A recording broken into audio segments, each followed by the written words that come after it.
Most people think they know how to communicate. They think that because they can speak, they can articulate their thoughts clearly. But here's the brutal truth. 99% of people are walking around with brilliant ideas trapped inside their heads, unable to express them in a way that actually makes an impact. They stumble over their words, lose their train of thought mid-sentence, and watch as their ideas get dismissed or misunderstood.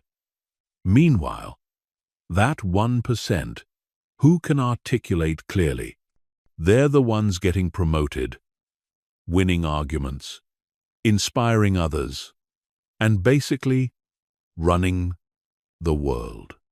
Today, I'm going to show you exactly how to join that elite 1%. These aren't just communication tips. These are the secret frameworks that transform your thoughts into verbal gold. Chapter 1. The Mental Framework Shift.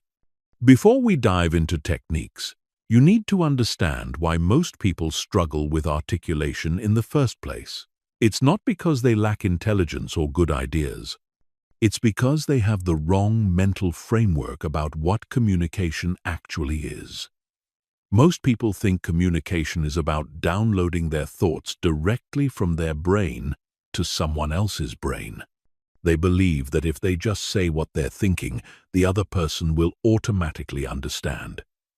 This is completely wrong, and it's the root of 90% of communication failures.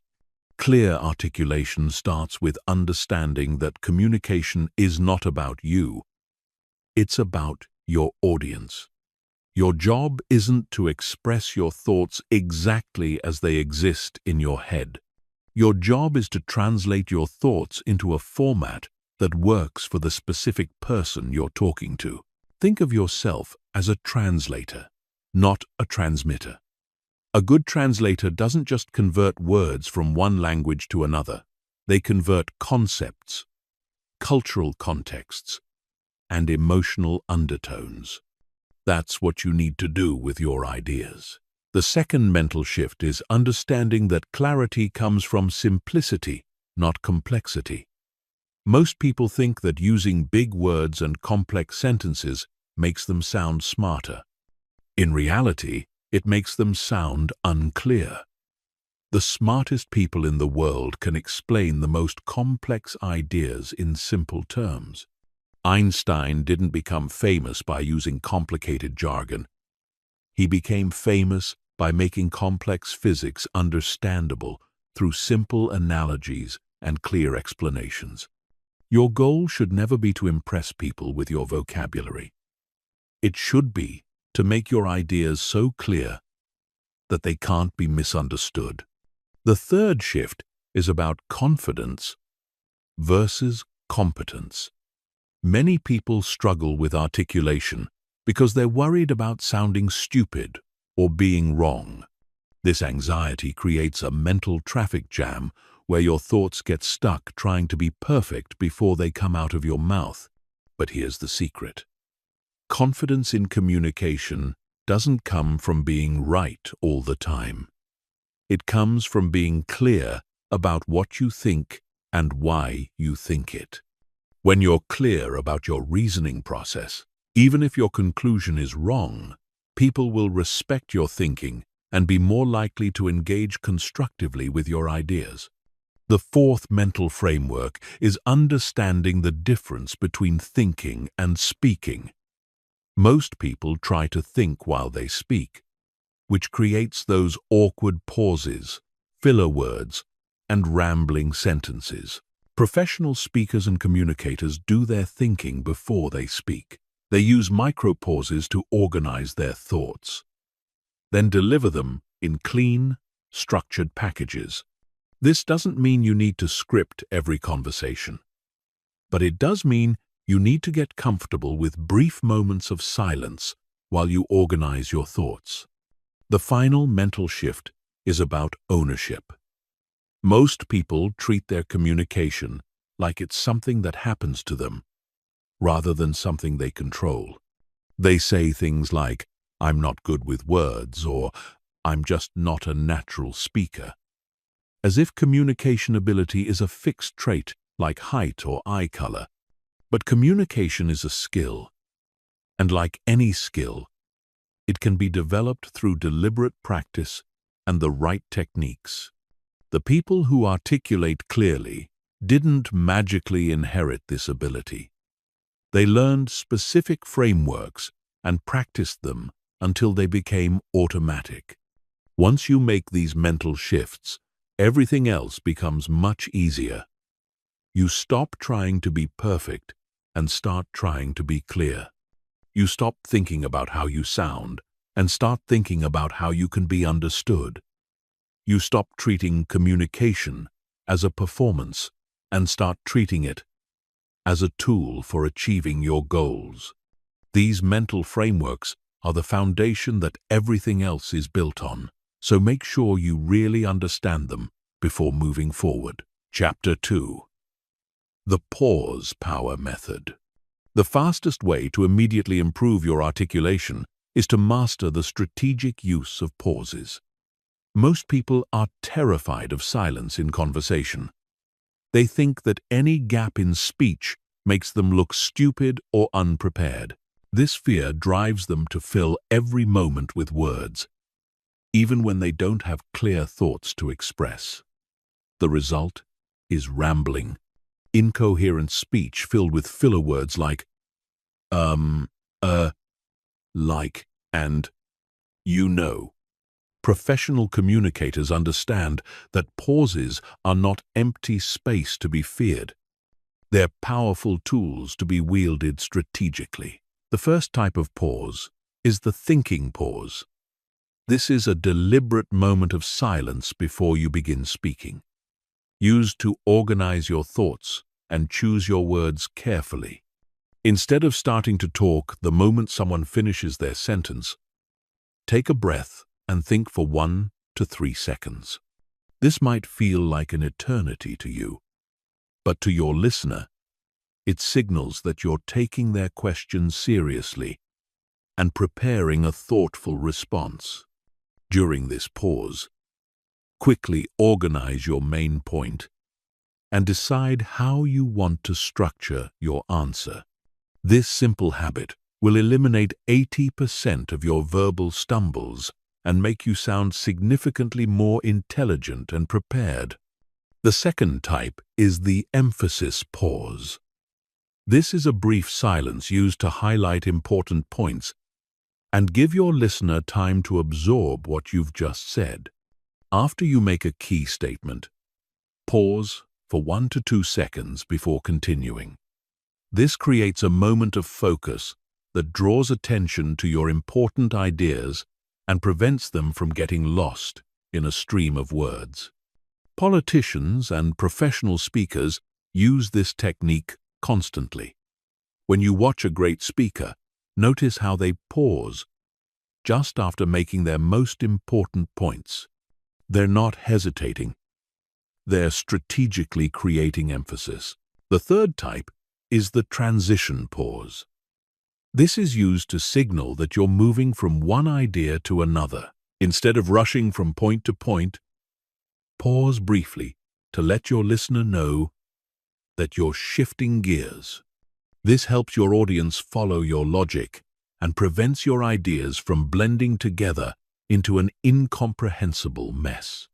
The transition pause is especially important when you're explaining complex topics or making multi-part arguments. It's like using paragraph breaks in your speech. The fourth type is the listening pause. This comes after someone else has spoken, and it serves multiple purposes. First, it ensures that the other person has completely finished their thought before you respond. Many people start formulating their response while the other person is still talking, which means they miss important information and often interrupt mid-sentence. Second, the listening pause gives you time to process what was actually said, rather than what you expected to hear. Third, it demonstrates respect for the other person's ideas, which makes them more likely to listen to your response. Here's how to practice the pause power method. Start by becoming aware of your current speech patterns. Record yourself having a conversation or presenting an idea, then listen back and count how many filler words you use and notice where you rush between thoughts. Most people are shocked by how much verbal clutter they produce without realizing it. Next, practice the thinking pause in low-stakes situations. When someone asks you a simple question like, "How was your day?" resist the urge to immediately respond. Take a breath, organize your thoughts, then give a clear, structured answer. This might feel awkward at first, but it will quickly become natural. For the emphasis, pause. Practice reading speeches by great communicators out loud, paying attention to where they place their pauses for maximum effect. Then, practice incorporating these patterns into your own speech. When you're making a point you want people to remember, state it clearly, pause for emphasis, then continue. For transition pauses, practice explaining complex topics where you need to move between different ideas. Use phrases like, "Now, here's the important part," followed by a pause. Or, "Let me give you another example," with a brief silence before continuing. The key to mastering pauses is understanding that silence is not the enemy of communication. It's one of your most powerful tools. When you remove the fear of brief silences, you give yourself the space to think clearly and express yourself with precision. Your listeners will perceive you as more thoughtful, confident, and intelligent, simply because you take the time to organize your thoughts before speaking them. Chapter 3. Building your internal vocabulary arsenal. Most people have a much larger passive vocabulary than active vocabulary. They can understand thousands of words when reading or listening, but they only use a fraction of those words when speaking. This limited active vocabulary forces them to use imprecise, generic terms that fail to capture the nuance of their thoughts. Building a robust, active vocabulary is like upgrading from a basic toolbox to a professional workshop. You'll be able to express subtle distinctions, convey exact meanings, and communicate with precision that makes your ideas impossible to misunderstand. The first step is understanding the difference between knowing a word and being able to use a word effectively in conversation. Knowing a word means you can recognize its meaning when you encounter it. Using a word effectively means you understand its connotations, its appropriate contexts, and how it fits with other words to create precise meaning. For example, most people know the words confident, arrogant, and self-assured, but they might not understand the subtle differences between them or know when to use each one for maximum accuracy. The vocabulary building system that works best for improving articulation is called active integration. Instead of trying to memorize lists of impressive-sounding words, you focus on expanding your ability to express specific types of ideas with precision. Start by identifying the topics you discuss most frequently in your personal and professional life. These might include emotions, business concepts, relationships, technology, or creative projects. For each topic area, build a collection of precise words and phrases that allow you to express subtle distinctions. For emotions, instead of always using basic words like good, bad, happy, or sad, develop a vocabulary that captures specific emotional states. Instead of saying, "I'm frustrated," you might say, I'm exasperated by the repeated delays, or I'm perplexed by the contradictory instructions. Instead of, that's interesting, you could say, that's fascinating, that's intriguing, that's illuminating, or that's thought-provoking, depending on the exact type of interest you want to convey. Each word carries slightly different implications and creates a more precise picture in your listener's mind. For business and professional contexts, precise vocabulary helps you sound competent and builds credibility with colleagues. Instead of saying, "We should do this differently," you might say, "We should optimize this process." "We should pivot our approach," or "We should streamline these procedures." Each version communicates not just a desire for change, but a specific type of change with different implications and expectations. The key to building active vocabulary is the replacement method. Instead of trying to add new words on top of your current speech patterns, identify the generic words you overuse and systematically replace them with more precise alternatives. Most people overuse words like thing, stuff, good, bad, interesting, nice, and really. Every time you catch yourself about to use one of these generic terms, pause and ask yourself what you really mean. What specific type of thing are you referring to? What particular kind of good are you describing?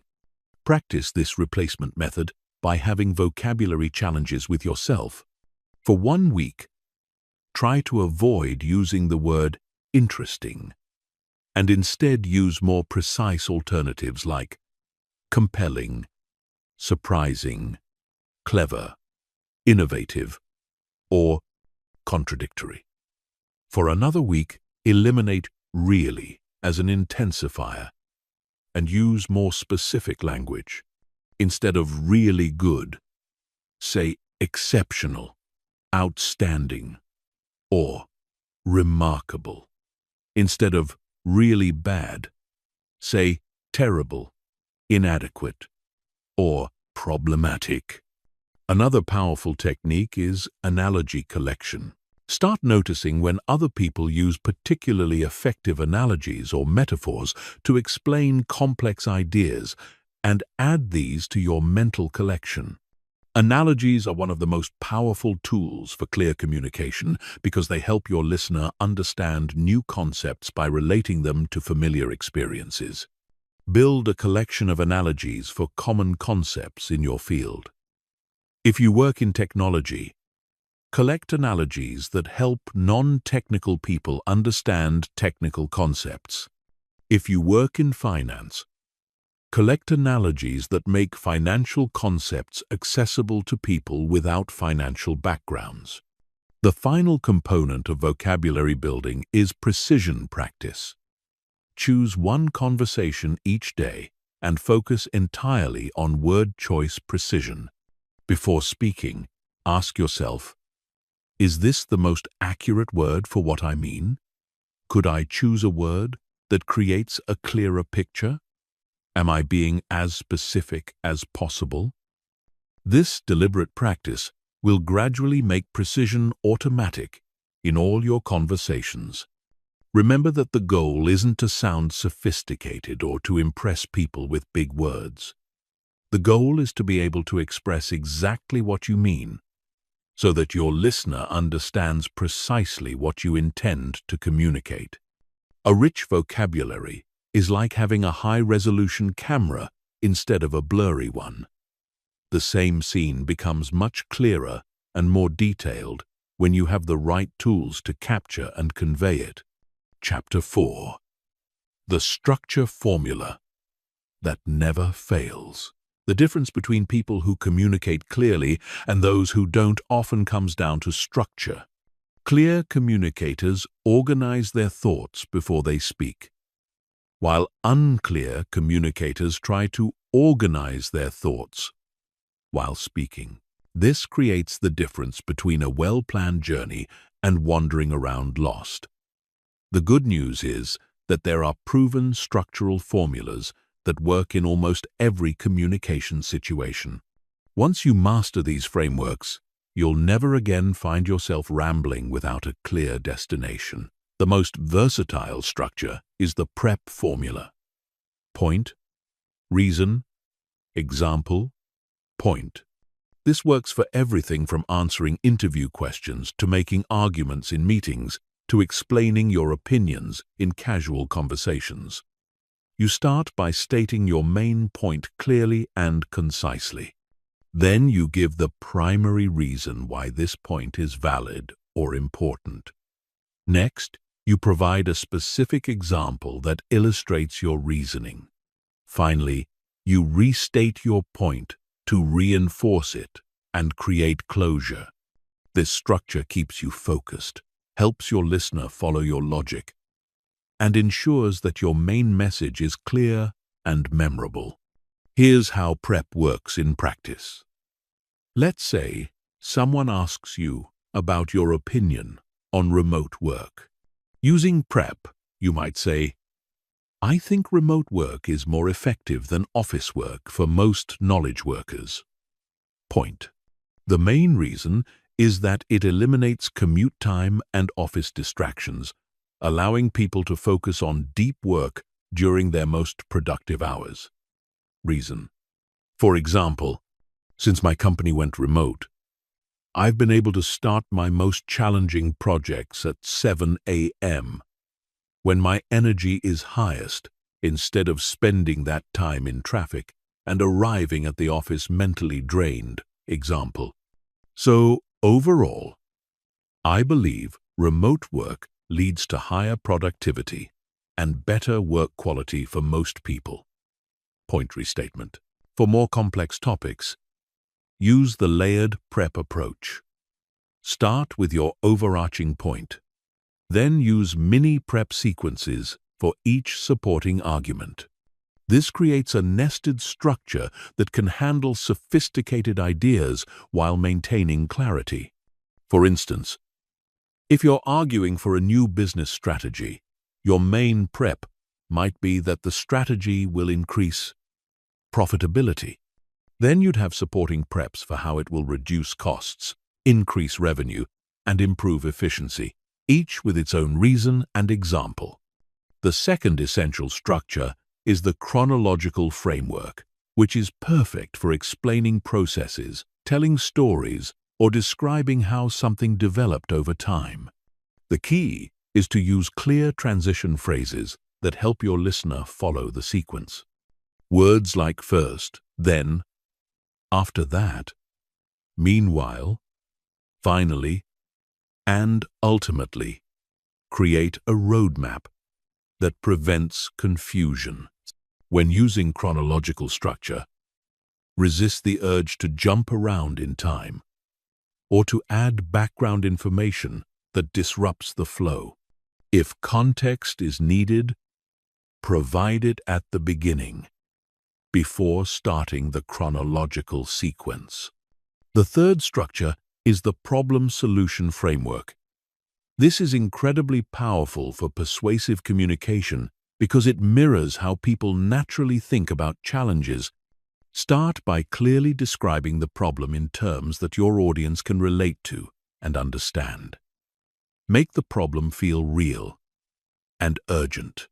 Then introduce your solution, explaining specifically how it addresses the core issues you've identified. Finally, address potential objections or concerns about your solution. This structure works whether you're proposing a new project at work, suggesting a change in family plans, or trying to convince a friend to try a new restaurant. The fourth structure is the comparison framework, which is ideal when you need to help someone choose between options or understand relative merits. Set up the criteria for comparison first, so your audience knows what factors matter most. Then systematically compare the options across each criterion. For example, if you're recommending a software tool, you might compare options based on cost, ease of use, features, and customer support. Present information about each option in the same order for every criterion, which makes the comparison easy to follow and reduces cognitive load for your listener. The fifth structure is the cause and effect framework, which is essential for explaining why things happen or predicting what will happen under certain conditions. Start with the situation or conditions you want to explain. Then systematically work through the causal chain.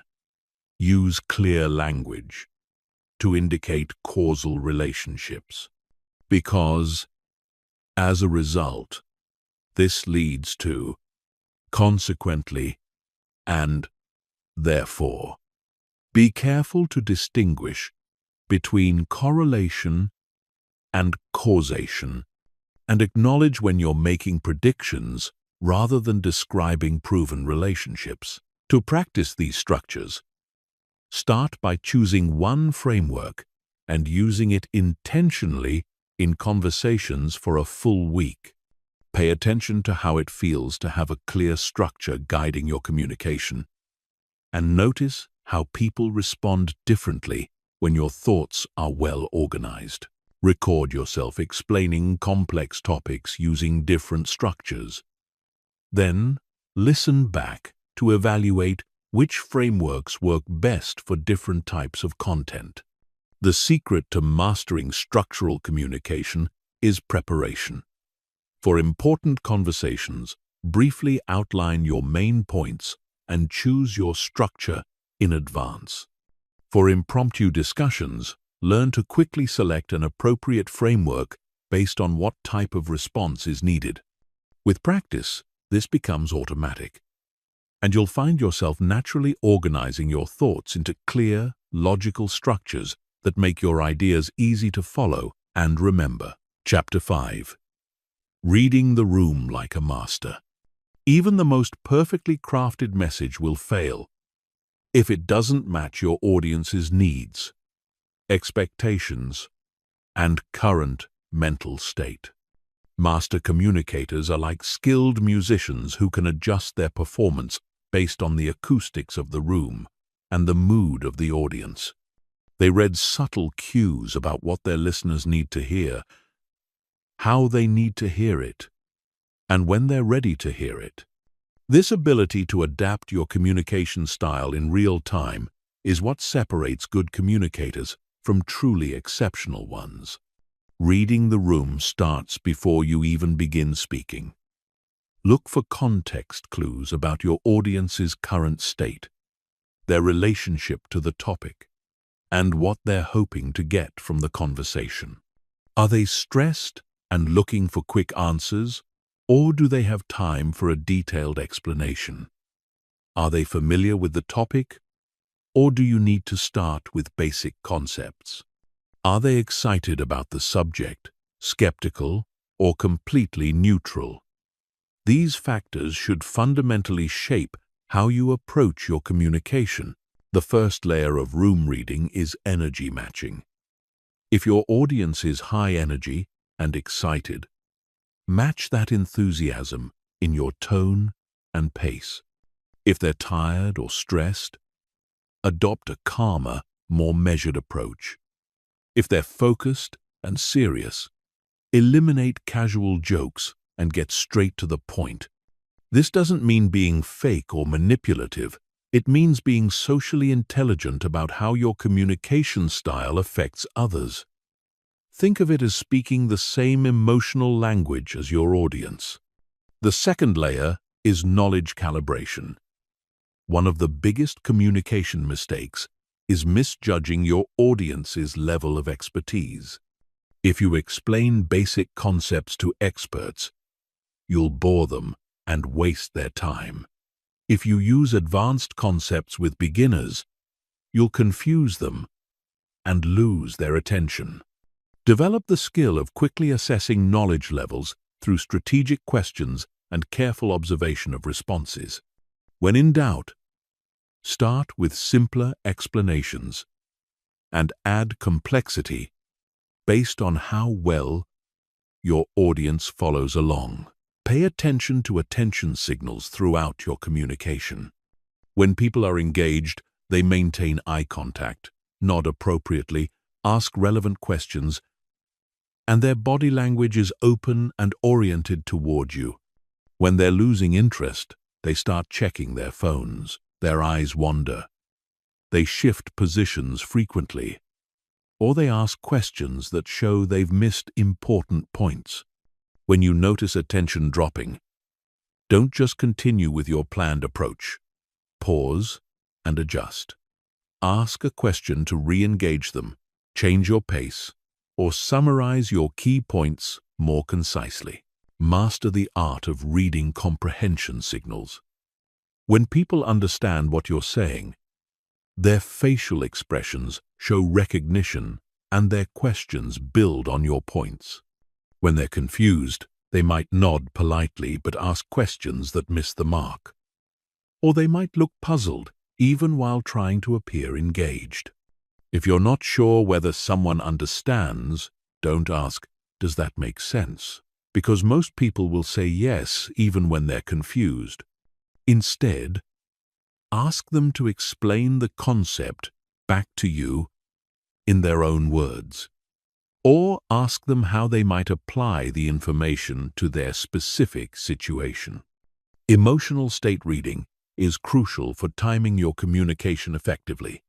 If someone is upset, anxious, or angry, they're not in an optimal state to process complex information or make important decisions.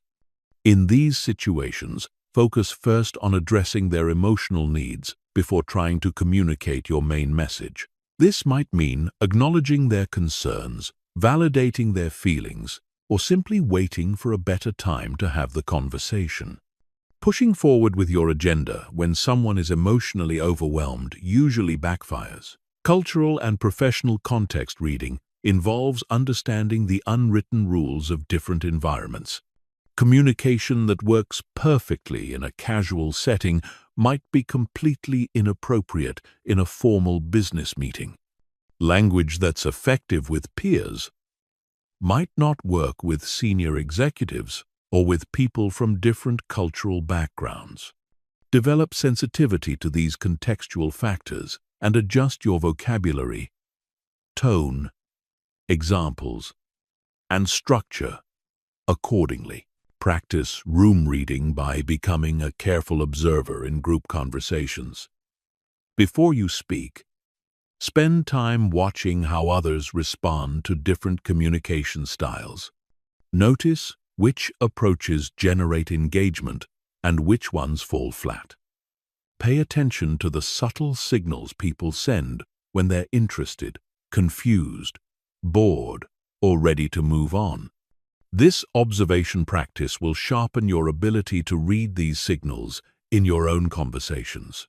The advanced skill of room reading is learning to guide the emotional and intellectual state of your audience.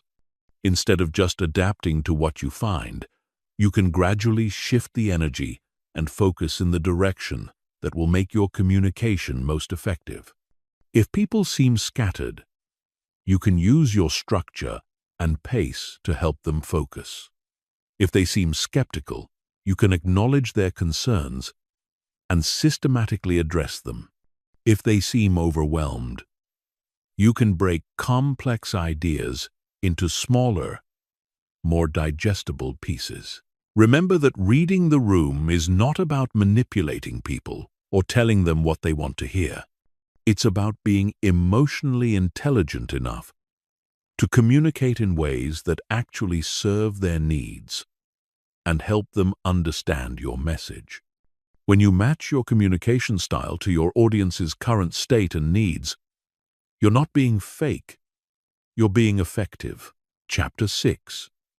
Eliminating verbal clutter forever.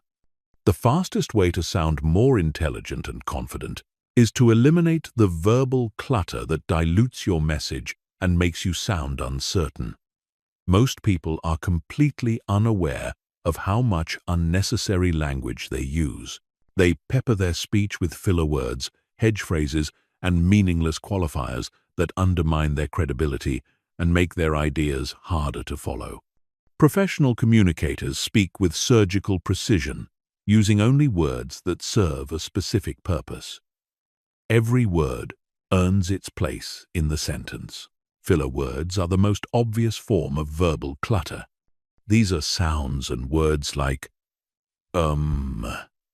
like, you know, sort of, kind of, and basically, that people use to fill silence while they think.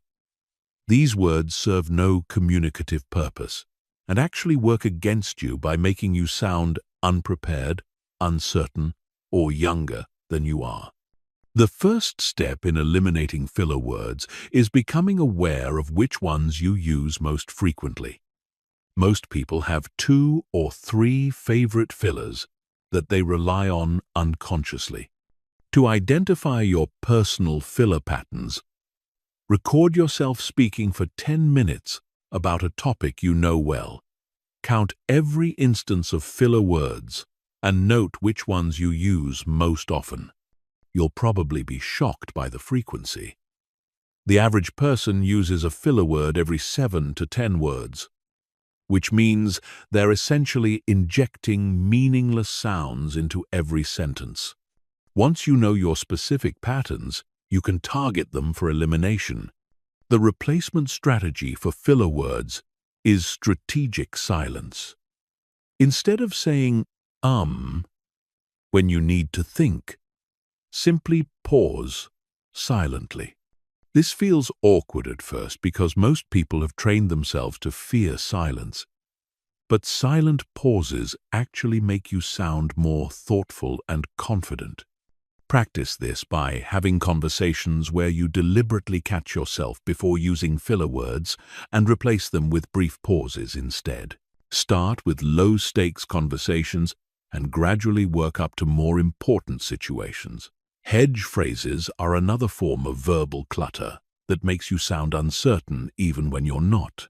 These are phrases like, I think, maybe, sort of, kind of, I guess, probably, and I'm not sure. But, while appropriate humility has its place, excessive hedging makes you sound like you don't believe in your own ideas.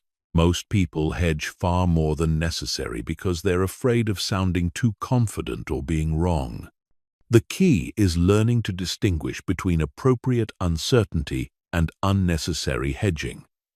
If you genuinely don't know something, it's perfectly appropriate to say so directly.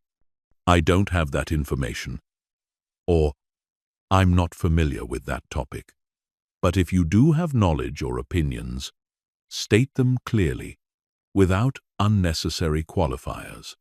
Instead of, I kind of think that maybe we should probably consider doing this differently, say, I think we should change our approach, or I recommend we try a different method.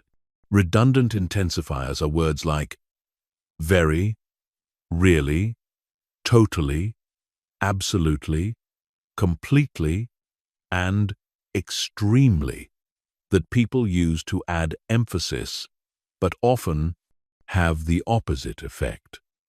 When you constantly intensify your language, the intensifiers lose their power, and your speech sounds overdramatic or desperate for attention.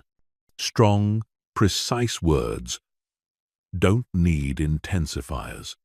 Instead of saying, really good, choose a word that inherently conveys the level of quality you mean excellent, outstanding, or remarkable. Practice the intensifier elimination challenge by going 1 week without using any intensifying words. This forces you to choose more precise vocabulary and helps you realize how often you rely on these crutch words. You'll find that your speech becomes cleaner and more powerful when you let strong words stand on their own. Unnecessary qualifiers are phrases that dilute your message without adding meaningful information. These include, to be honest, in my opinion, personally, I think, and if I'm being completely frank. These phrases are redundant because everything you say is inherently your opinion unless you specify otherwise. They also subtly suggest that you might not always be honest or that this opinion is somehow different from your usual thoughts. Weak openings are another form of verbal clutter that undermines your credibility from the first words out of your mouth. Many people start their responses with phrases like, well, so, I guess, or, okay.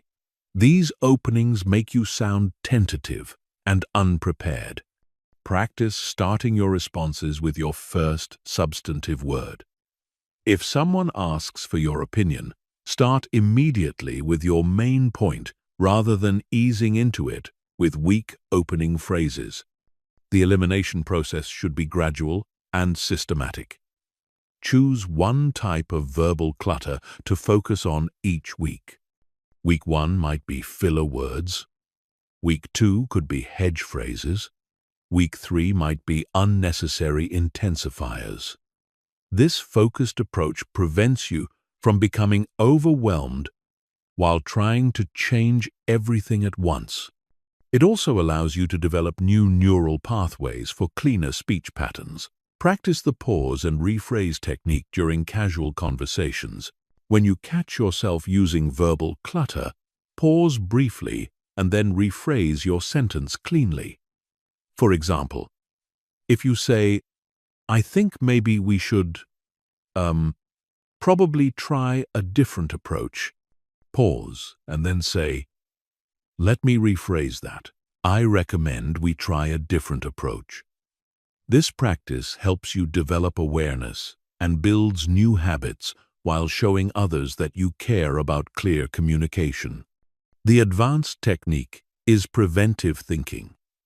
Before you speak, especially in important conversations, take a moment to organize your main point and choose your first words carefully.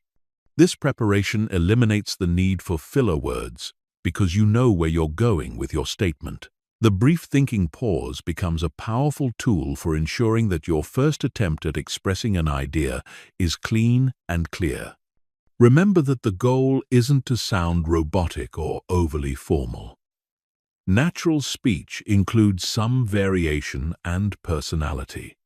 The goal is to eliminate the unconscious verbal clutter that serves no purpose and makes your ideas harder to understand. When you speak with precision, people focus on your ideas rather than being distracted by meaningless words and sounds. Chapter 7. The Storytelling Advantage. Humans are hardwired to pay attention to stories. While facts and statistics can inform people, stories persuade them, inspire them, and make information memorable. Master communicators understand that the most powerful way to make a point is often through narrative rather than direct argument. When you learn to weave stories into your communication, you transform dry information into engaging experiences that stick with your audience long after the conversation ends. The fundamental power of stories lies in their ability to create emotional connection and mental simulation. When someone hears a well-told story, their brain doesn't just process the information, it actually simulates the experience.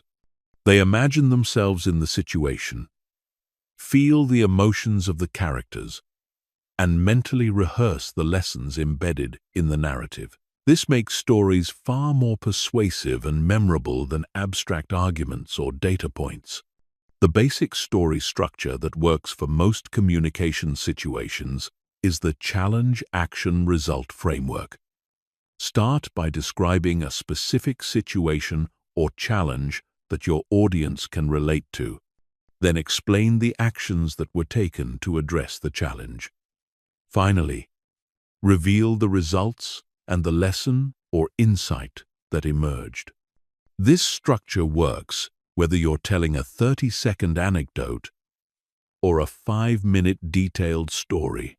Personal stories are often the most powerful because they demonstrate your direct experience and build credibility.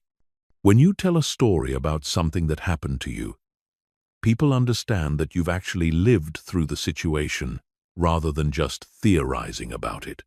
These stories should highlight moments of learning, growth, or insight. They don't need to be dramatic or extraordinary. They just need to be genuine and relevant to the point you're making. The key to effective personal stories is vulnerability balanced with strength. Share moments when you faced challenges, made mistakes, or learned important lessons. But frame these experiences in terms of growth and insight, rather than failure or weakness. For example, instead of just saying, "I failed at my first business," you might say, "When my first business failed, I learned that market research isn't optional, it's essential. That hard lesson shaped how I approach every new project now." Professional stories help you illustrate business concepts and share best practices in a way that feels concrete rather than theoretical. These might be stories about successful projects, challenging clients, innovative solutions, or lessons learned from failures. The goal is to help your audience understand not just what happened, but why it matters, and how they can apply similar thinking to their own situations. Observational stories are about things you've witnessed or learned from others. These are particularly useful when you want to make a point, but don't have direct personal experience with the situation. You might tell a story about something you observed at another company, read about in a case study, or learned from a mentor. These stories help you share lessons and insights without claiming experiences you haven't had. The detail selection principle is crucial for effective storytelling. Include sensory details and specific information that helps your audience visualize the situation, but avoid unnecessary information that distracts from your main point. Good storytellers paint just enough of a picture to make the story vivid without getting bogged down in irrelevant details. Focus on details that support your main message or help your audience understand why the situation was significant. Emotional arc management involves taking your audience through a journey of emotions that supports your message. This doesn't mean manipulating people's feelings. It means helping them understand the emotional significance of the events you're describing. A good story might start with excitement or optimism, move through challenge or uncertainty, and end with resolution or insight. This emotional journey helps people remember the story and understand why it matters. The relevance bridge is how you connect your story to your main point without being heavy-handed about it. Some stories are obviously relevant and don't need much explanation. Others require you to explicitly draw the connection between the narrative and your message. Practice smooth transitions like, "The reason I tell you this story is," or "What this taught me about leadership is." These bridges help your audience understand why the story matters. To the current conversation, story length calibration depends on your audience and context. In casual conversation, most stories should be 30 seconds to 2 minutes. In presentations or formal settings, you might have room for longer narratives. Pay attention to your audience's attention signals and learn to adjust your story length accordingly. It's better to tell a shorter, focused story than to lose your audience with unnecessary details. Practice collecting stories that illustrate different types of points you commonly make. Build a mental library of narratives that demonstrate concepts like leadership, teamwork, innovation, persistence, learning from failure, customer service, and problem solving. When you have ready examples for common themes, you can use stories spontaneously in conversations without having to think of examples on the spot. The story stacking technique involves using multiple short stories to build a stronger case than any single narrative could make alone. Instead of one long story, you might tell 3 brief examples that illustrate the same point from different angles. This provides multiple forms of evidence while keeping each individual story concise and focused. Remember that the best stories are often simple ones that illustrate universal truths or common experiences. You don't need dramatic adventures or extraordinary circumstances to tell effective stories. Sometimes the most powerful narratives are about everyday moments that reveal important insights about human nature, work, relationships, or personal growth. Chapter 8. Handling Resistance and Difficult Conversations. The ultimate test of your articulation skills comes when you face resistance, disagreement, or emotionally charged conversations. Anyone can communicate clearly when everyone agrees and the stakes are low. But master communicators maintain their clarity and effectiveness even when dealing with hostile audiences, strong disagreements, or highly emotional situations. These challenging conversations are where clear articulation becomes a superpower that can de-escalate conflicts, find common ground, and achieve positive outcomes. The first principle of handling resistance is understanding that it's rarely about you personally. When someone disagrees with your ideas or challenges your proposals, they're usually protecting their own interests, expressing their values, or working with different information than you have. Taking resistance personally creates an emotional reaction that clouds your thinking and makes clear communication impossible. Instead, approach resistance with curiosity about the underlying concerns that are driving the disagreement. The listening-first strategy is counterintuitive but incredibly powerful. When someone is pushing back against your ideas, your instinct might be to argue harder or present more evidence. But resistance often comes from feeling unheard or misunderstood. Before you try to address objections, make sure you fully understand what they are. Ask clarifying questions, paraphrase what you've heard, and demonstrate that you're genuinely trying to understand their perspective. This approach often reduces the emotional intensity of disagreements and creates space for productive dialogue. The acknowledgement technique involves explicitly recognizing the validity of someone's concerns before addressing them. This doesn't mean agreeing with everything they say, but it does mean showing that you understand their point of view and respect their right to hold it. Phrases like, "I can see why that would be concerning. That's a valid point," or "I understand your perspective," signal that you're not dismissing their input. This acknowledgement often reduces defensiveness and makes people more willing to consider your response. Reframing is the skill of taking someone's objection and presenting it in a way that opens up new possibilities for discussion. Instead of directly contradicting their concerns, you help them see the situation from a different angle. For example, if someone says, "This will never work because it's too expensive," you might reframe by saying, "Cost is definitely an important consideration. Let's look at this as an investment question. What would we need to see in terms of results to make this worthwhile? This reframing acknowledges their concern while shifting the conversation toward problem-solving rather than position defending. The common ground establishment technique involves identifying areas where you and the other person actually agree, even in the midst of disagreement. Most conflicts have some shared values or goals underneath the surface disagreement.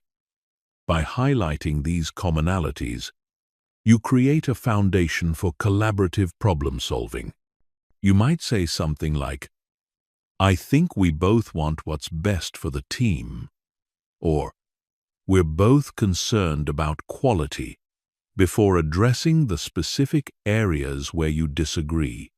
Evidence calibration involves adjusting the type and amount of evidence you present based on what kind of person you're dealing with. Some people are convinced by data and logical arguments. Others respond better to stories and examples. Still, others need to see social proof or expert opinions. Pay attention to how someone processes information and adjust your approach accordingly. If logical arguments aren't working, try a different type of evidence, rather than just presenting more of the same. The calm certainty approach is about maintaining a steady, confident tone, even when others become emotional or aggressive. This doesn't mean being cold or dismissive, but it does mean staying centered and focused on the issues rather than getting drawn into emotional drama. Your calm energy can actually help de-escalate tense situations and model the kind of rational discussion you want to have. Practice maintaining this composure by taking deep breaths, speaking slightly slower than usual, and keeping your voice tone steady. Question-based redirection is a technique for moving difficult conversations in a more productive direction. Instead of making statements that people can argue with, ask questions that help everyone think more clearly about the situation. Questions like, "What would need to be true for this to work?" Or, "What are our alternatives if we don't do this?" Or, "What information would help us make the best decision?" Shift the focus from defending positions to collaborative problem-solving. The broken record technique is useful when someone keeps bringing up the same objection repeatedly or trying to sidetrack the conversation. You calmly and consistently return to your main point without getting drawn into endless back and forth about peripheral issues. You might say something like, "I understand your concern about timing, and that's something we can address. Let's first make sure we're aligned on whether this is the right direction to pursue." Then, no matter how they respond, you guide the conversation back to the core issue. Emotional regulation under pressure is perhaps the most important skill for difficult conversations. When you feel yourself getting angry, frustrated, or defensive, your ability to think clearly and articulate effectively diminishes rapidly. Practice recognizing the early signs of emotional arousal in yourself: faster heartbeat, tension in your shoulders, changes in your breathing, or the urge to interrupt. When you notice these signs, take a moment to pause, breathe deeply, and remind yourself of your goals for the conversation. The strategic concession approach involves identifying points where you can genuinely agree or compromise without undermining your main objectives. Sometimes giving ground on smaller issues makes it easier for the other person to be flexible on larger ones. This isn't about being weak or giving up on your principles. It's about being strategic, about where to focus your energy and influence. Preparation for difficult conversations involves anticipating likely objections and thinking through how you'll address them. This doesn't mean scripting every response, but it does mean considering what concerns the other person might have. and how you can address those concerns constructively. This preparation helps you stay focused and articulate even when the conversation becomes challenging. Remember that the goal of handling resistance isn't to win every argument or convince everyone to agree with you. The goal is to have productive conversations that move things forward, maintain relationships, and find solutions that work for everyone involved. Sometimes, the best outcome is agreeing to disagree while maintaining mutual respect and finding ways to work together despite different perspectives. Chapter 9. Mastering voice, tone, and delivery. Your ideas might be brilliant and your structure might be perfect, but if your voice, tone, and delivery don't support your message, you'll still fail to communicate effectively. The way you sound is just as important as what you say. Your vocal qualities convey confidence, competence, and credibility before people even process your words. Master communicators understand that their voice is an instrument that needs to be deliberately tuned and skillfully played to achieve maximum impact. Vocal authority comes from several technical elements that you can learn to control. The first is breath support, which affects everything else about how you sound. Most people breathe shallowly from their chest, which creates a thin, weak voice that lacks power and presence. Professional speakers breathe deeply from their diaphragm, which produces a fuller, more resonant sound that naturally commands attention. Practice diaphragmatic breathing by placing one hand on your chest and one on your stomach. When you breathe correctly for speaking, your stomach hand should move more than your chest hand. Pace control is crucial for maintaining listener attention and ensuring comprehension. Most people speak too quickly when they're nervous, and too slowly when they're uncertain.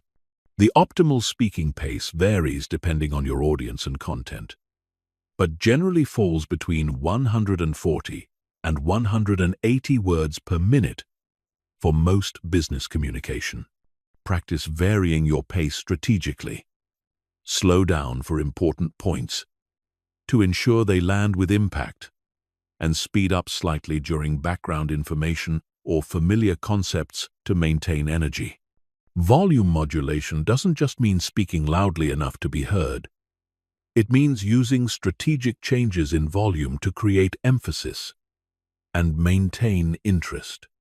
Professional speakers raise their volume slightly for important points and lower it for intimate or dramatic moments.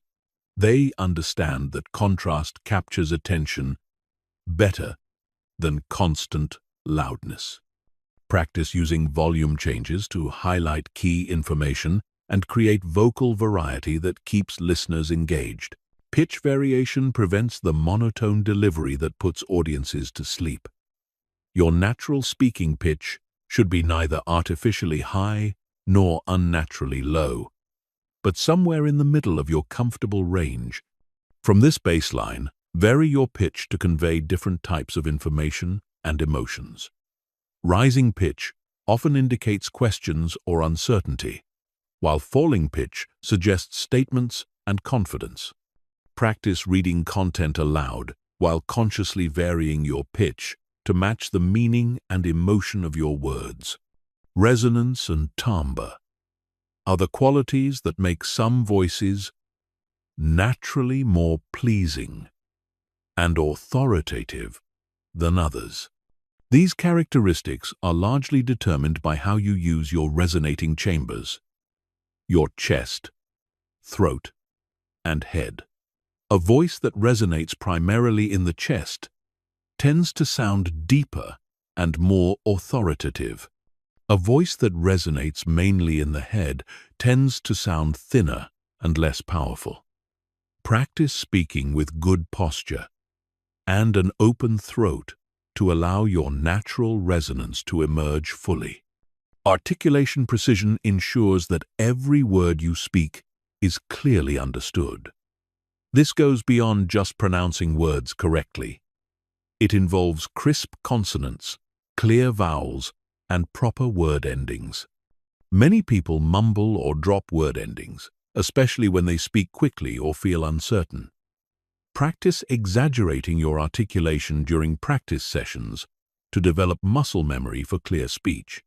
Read tongue twisters and complex passages aloud to improve your precision and agility. Strategic pausing, which we discussed earlier, becomes even more powerful when combined with proper vocal delivery.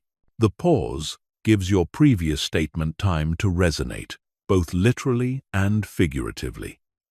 It also builds anticipation for what comes next. Practice using pauses of different lengths for different purposes. Brief pauses for emphasis. Longer pauses for dramatic effect or to allow complex information to be processed. Vocal energy matching involves adjusting your overall vocal intensity to match the situation and your audience's energy level. A high-energy presentation requires more vocal dynamism than an intimate conversation. But energy isn't the same as volume. You can speak quietly and still convey high energy through pace, pitch variation, and vocal quality. Practice calibrating your vocal energy to different contexts and audiences. Eliminating vocal fillers like ah, and you, no, requires not just awareness, but also vocal alternatives. Instead of filling silence with meaningless sounds, learn to use strategic pauses or transition phrases like, "The key point is," "What's important to understand is," or "Let me put this another way." These phrases give you time to think while maintaining vocal flow and actually adding value to your communication. Emotional congruence means ensuring that your vocal qualities match the emotional content of your message. If you're discussing something serious with a light, cheerful tone, or presenting exciting opportunities with a flat, monotone delivery, your mixed signals will confuse your audience and undermine your credibility. Practice delivering the same content with different emotional tones to understand how vocal qualities affect message reception. Vocal warm-ups before important conversations or presentations can dramatically improve your performance. Just like athletes warm up their bodies, speakers should warm up their voices. Simple exercises like humming, lip trills, tongue twisters, and vocal scales help prepare your speech muscles for optimal performance. Even 5 minutes of vocal warm-up can make a noticeable difference in how you sound. Posture and physical positioning directly affect your vocal quality. Standing or sitting up straight opens your airways and allows for better breath support. Slouching compresses your diaphragm and creates a weaker voice. Your head position also matters. Looking down restricts your vocal cords, while an overly raised chin can create tension. Practice speaking with optimal posture. Shoulders back, spine straight, chin parallel to the ground. Recording and playback analysis is essential for developing vocal awareness. Most people have very little objective sense of how they actually sound to others. Record yourself speaking in different contexts and listen for patterns in your vocal qualities. Do you speak too quickly when nervous? Do you drop in volume at the end of sentences? Do you have distracting vocal habits you're unaware of? This objective feedback is invaluable for targeted improvement. Microphone and amplification skills are increasingly important in our digital communication age. Whether you're on video calls, recording content, or speaking with amplification, understanding how to work with audio technology enhances your vocal effectiveness. Practice positioning yourself correctly relative to microphones, projecting appropriately for different audio setups, and maintaining consistent vocal levels. The ultimate goal of vocal mastery is to make your voice a transparent vehicle for your ideas rather than a distraction from them. When your vocal delivery is skilled and appropriate, people focus on your message rather than how you're delivering it. Your voice becomes a powerful tool that enhances your credibility, clarifies your meaning, and engages your audience's attention and emotions in service of your communication goals. Chapter 10. Building Unshakable Confidence. Confidence is the foundation that supports every other articulation skill. You can master all the techniques in the world, but if you don't believe in yourself and your right to be heard, your communication will lack the power and presence that makes people want to listen. True confidence in communication isn't about arrogance or pretending to know everything you don't. It's about having genuine self-assurance in your ability to express your thoughts clearly and contribute meaningfully to conversations. The first step in building communication confidence is understanding the difference between confidence and competence. Many people think they need to be experts on every topic before they can speak confidently about anything. This is completely backwards. Confidence comes from being comfortable with the boundaries of your knowledge and being able to articulate what you do know clearly while acknowledging what you don't. A confident communicator can say, "I don't know, but I'll find out," with as much authority as they can share their expertise. Competence building involves systematically expanding your knowledge in areas that matter to your personal and professional goals. This doesn't mean trying to become an expert in everything, but it does mean developing solid understanding in your core areas of responsibility and interest. When you genuinely know your material, confidence becomes much easier because you're not worried about being exposed as unprepared or uninformed. Create a learning plan that helps you deepen your expertise in the topics you discuss most frequently. The preparation principle recognizes that confidence often comes from being well prepared for important conversations. This doesn't mean scripting everything you'll say, but it does mean thinking through key points, anticipating questions or objections, and organizing your thoughts in advance. Even 5 minutes of mental preparation before an important meeting or conversation can dramatically increase your confidence and effectiveness. Professional communicators prepare not because they lack confidence, but because preparation enhances confidence. Reframing internal dialogue is crucial because most communication anxiety comes from negative self-talk rather than external threats. Many people have internal critics that constantly tell them they're not smart enough, experienced enough, or articulate enough to contribute meaningfully to conversations. These internal voices are usually based on past experiences, other people's opinions, or unrealistic standards rather than current reality. Practice recognizing and challenging these negative thoughts with more balanced, realistic assessments. The progressive exposure method involves gradually putting yourself in increasingly challenging communication situations to build confidence through experience. Start with low-stakes conversations where the outcome doesn't matter much, then gradually work up to higher-stakes situations. Each positive experience builds evidence that you can communicate effectively, which increases your confidence for future situations. This is like building physical strength through progressively heavier weights, rather than jumping straight to the maximum load.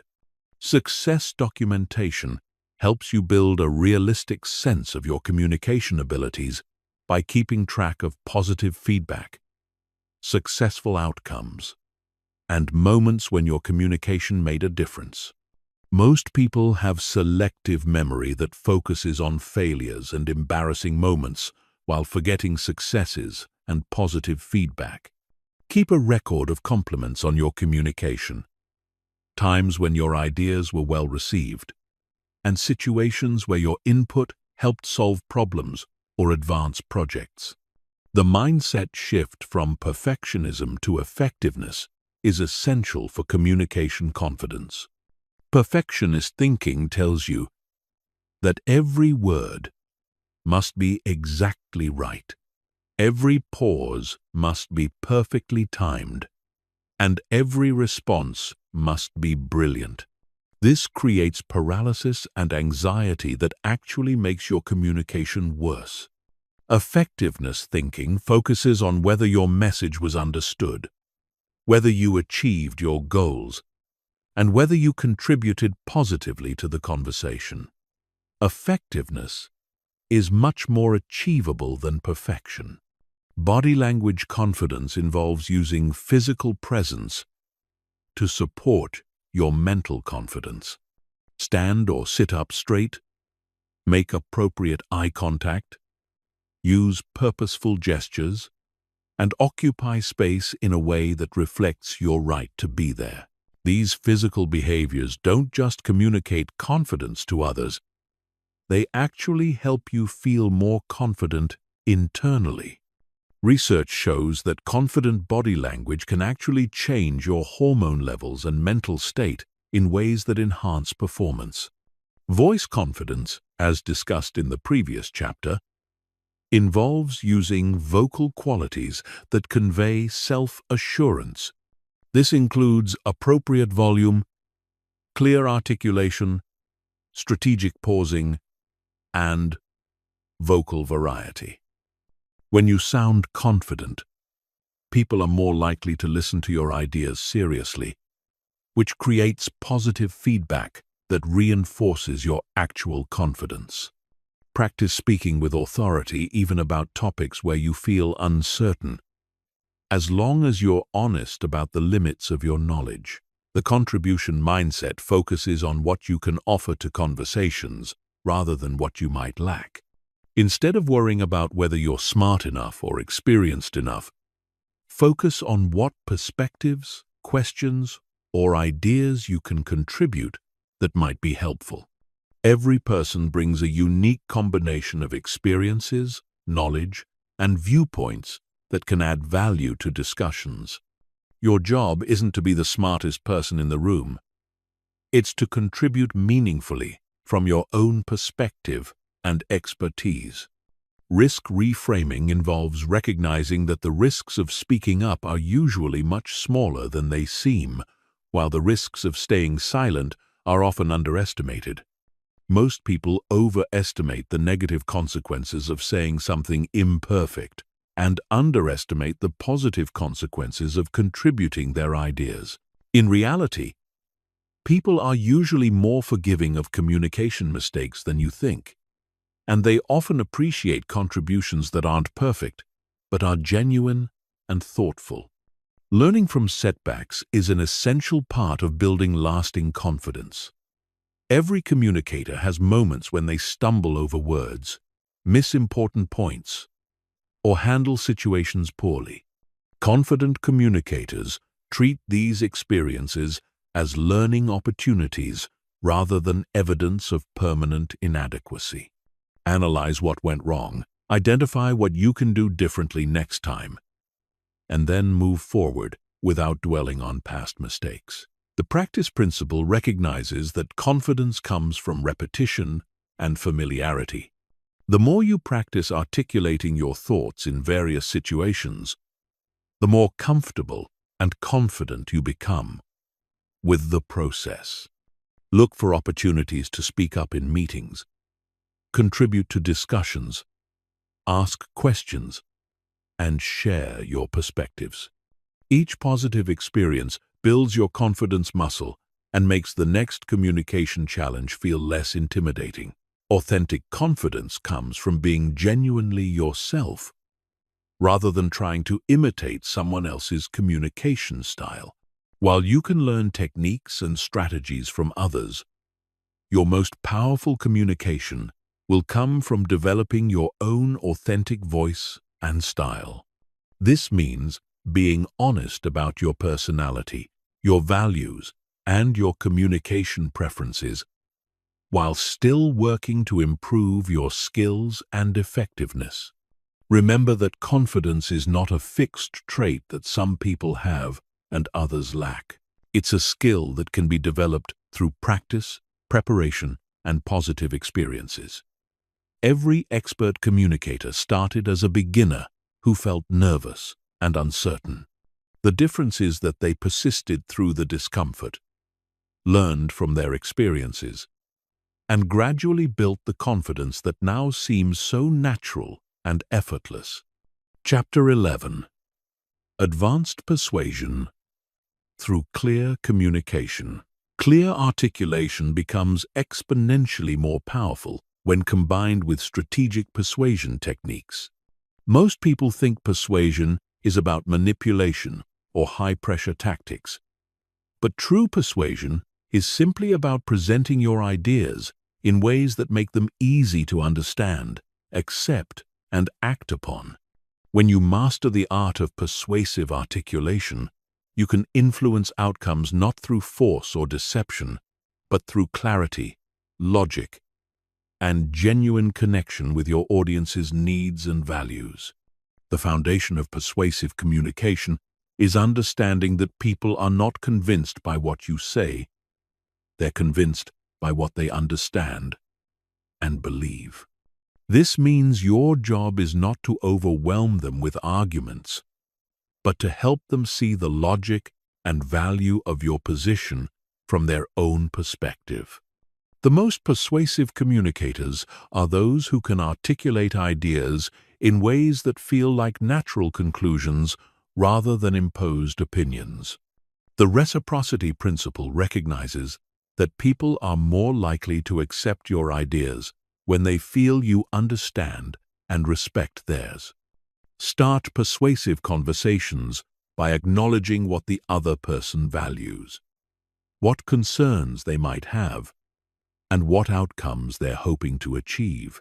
This doesn't mean agreeing with everything they say, but it does mean demonstrating that you've listened carefully and understand their perspective. When people feel heard and respected, they become much more open to considering new information and alternative viewpoints. The consistency principle leverages people's desire to align their actions with their stated values and previous commitments. Instead of trying to convince someone to adopt entirely new beliefs, help them see how your proposal aligns with principles they already hold. If someone values efficiency, show how your idea improves efficiency. If they prioritize team success, demonstrate how your proposal benefits the team. Frame your arguments in terms of their existing values rather than trying to change those values. Social proof becomes more powerful when articulated clearly and specifically. Instead of making vague claims about what everyone is doing, provide specific examples of people or organizations that your audience respects who have made similar decisions. The key is choosing examples that your specific audience will find credible and relevant. A statistic that impresses one group might be meaningless to another. So calibrate your social proof to match your audience's context and concerns. The authority principle works best when you establish credibility through demonstrated competence rather than claimed expertise.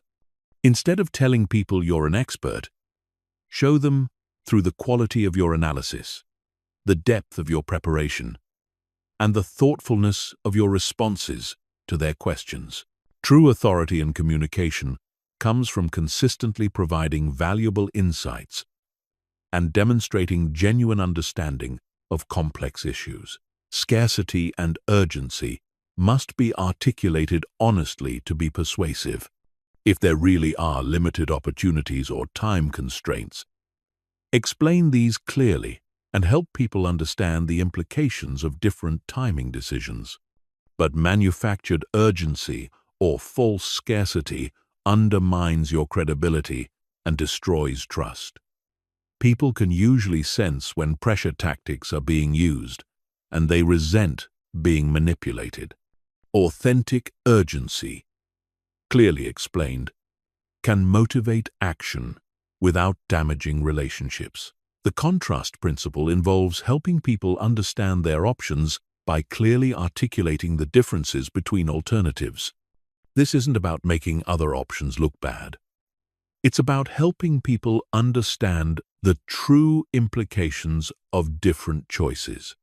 Present information objectively, highlight key distinctions, and let people draw their own conclusions about what matters most to them. When you trust your audience to make good decisions with good information, they're more likely to trust your recommendations. Emotional connection through storytelling becomes particularly powerful in persuasive contexts. People make decisions with their emotions and then justify those decisions with logic. By telling stories that help people envision positive outcomes or understand potential consequences, you engage both their emotional and rational decision-making processes. The stories you choose should be relevant, credible, and focused on outcomes that matter to your specific audience. The preemption technique involves addressing likely objections before they're raised. This doesn't mean arguing against positions no one has taken, but it does mean thoughtfully considering what concerns your audience might have and addressing them proactively. This approach demonstrates that you've thought carefully about different perspectives and aren't trying to hide potential drawbacks or complications. When you address concerns before people raise them, you build trust and credibility. Question-based persuasion uses strategic questions to help people think through issues for themselves rather than simply accepting your conclusions. Questions like, "What would need to be true for this to work?" Or, "How do you think our customers would respond to this?" engage people as collaborators in problem-solving rather than targets of persuasion. When people participate in developing the logic behind a decision, they're much more committed to the outcome. The incremental agreement strategy involves building momentum through a series of smaller agreements that lead logically to your main point. Instead of asking for a major commitment up front, start with points of agreement and gradually work toward more significant decisions. Each yes makes the next yes more likely, and by the time you reach your main request, you've already established a pattern of agreement and collaboration. Benefit articulation focuses on outcomes rather than features. Instead of describing what something is, describe what it does and why that matters to the specific person you're talking to. People don't care about technical specifications, they care about how those specifications will improve their lives, solve their problems, or help them achieve their goals. The more specifically you can connect your proposals to their desired outcomes, the more persuasive your communication becomes. Objection handling through clear articulation involves listening carefully to concerns, restating them to ensure understanding, and then addressing them directly and honestly. Don't dismiss objections or try to overwhelm them with counterarguments. Instead, treat them as valuable information that helps you understand what's important to the other person. Sometimes, the best response to an objection is to acknowledge its validity and work together to find solutions that address the underlying concerns. The commitment and consistency follow-through involves helping people articulate their own reasoning for decisions they make. When someone agrees to your proposal, ask them to explain why they think it's a good idea or how they plan to implement it. This process helps them internalize their commitment and makes them more likely to follow through. People are much more committed to decisions they can clearly articulate and defend to themselves and others. Remember that the most powerful persuasion doesn't feel like persuasion at all. It feels like collaborative problem-solving, where you help people understand their options clearly and make decisions that serve their interests. When your persuasive communication is based on genuine understanding of others' needs and honest presentation of information, you build long-term relationships and achieve sustainable influence that benefits everyone involved.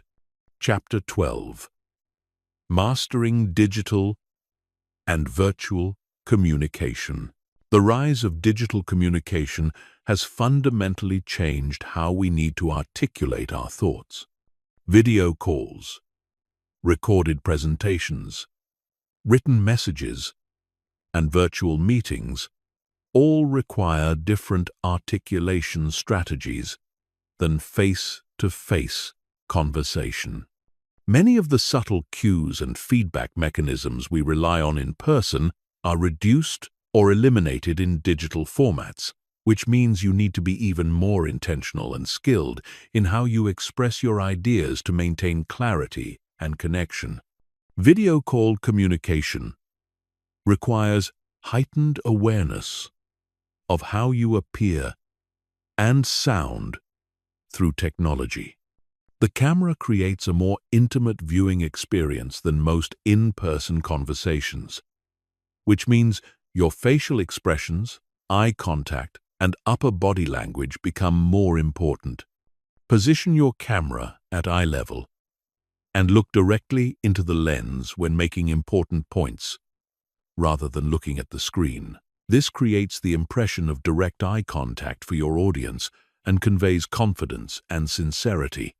Your vocal qualities become even more critical in virtual settings, because audio quality can be inconsistent and background noise can interfere with comprehension.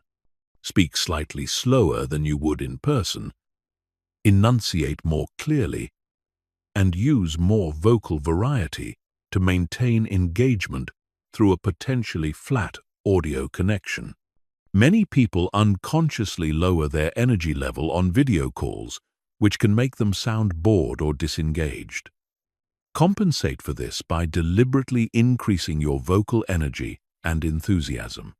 Lighting and framing affect how your message is received more than most people realize. Poor lighting can make you look tired, unprofessional, or difficult to see clearly, which undermines your credibility regardless of the quality of your content. Position yourself facing a light source, ideally natural light from a window, or invest in a simple ring light or desk lamp. Frame yourself so that your head and shoulders are clearly visible, with a clean, non-distracting background. Managing technology distractions requires different strategies than managing in-person interruptions. Mute notifications, close unnecessary applications, and have backup plans for technical failures. When technical issues arise, address them briefly and matter-of-factly, rather than letting them derail your communication. Practice phrases like, "Let me address this technical issue quickly," and then get back to our main discussion, to maintain control and professionalism when technology doesn't cooperate. Screen sharing and presentation skills in virtual environments require more structured communication than traditional presentations. Your audience can't see your body language as clearly and may be dealing with their own distractions, so your verbal communication must carry more of the load. Describe what you're showing more explicitly. Use clear transition phrases when moving between topics, and check for understanding more frequently. Guide your audience's attention by clearly stating what you want them to focus on. Look at the chart in the upper right corner, or the key number to notice is highlighted in blue. Written communication requires a completely different approach to articulation. Because you lose all vocal and visual cues. Your word choice, sentence structure, and organization become your only tools for conveying tone, emphasis, and meaning. Write with more precision and clarity than you would speak.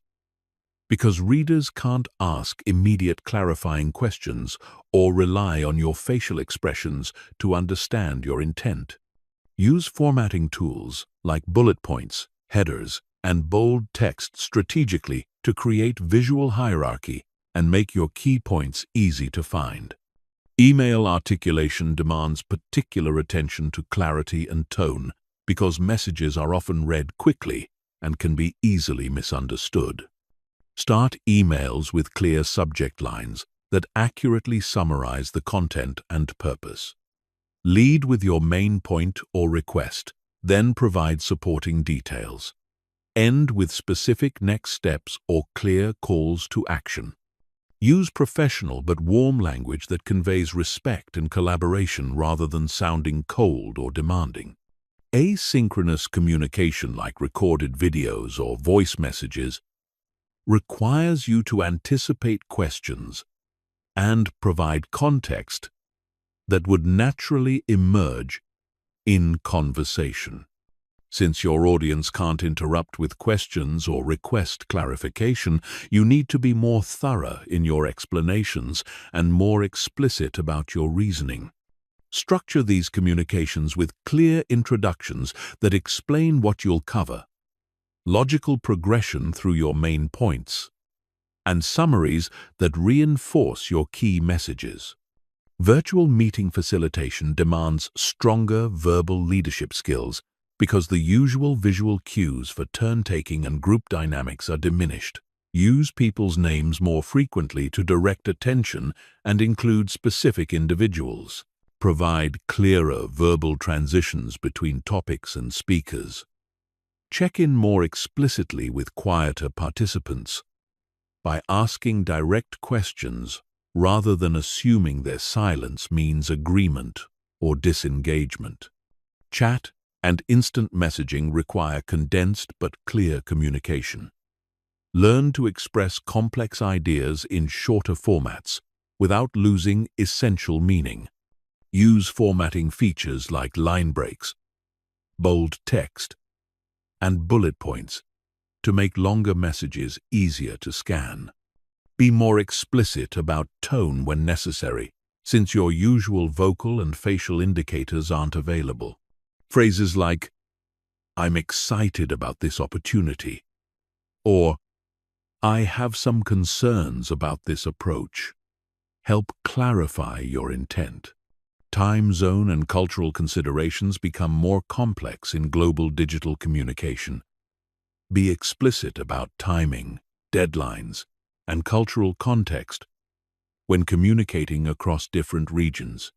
Use specific dates and times rather than relative references like tomorrow or next week. Be sensitive to different communication styles and expectations and adapt your approach accordingly while maintaining your core message clarity. Recording and playback skills are increasingly important as more communication happens through recorded messages, video updates, and asynchronous presentations. Practice speaking to a camera or microphone as if you're talking to a specific person rather than an abstract audience. This creates more engaging and personal communication. Review your recordings before sending them to check for clarity, pace, and technical quality. Digital body language includes elements like response time to messages, emoji usage, and participation patterns in virtual meetings.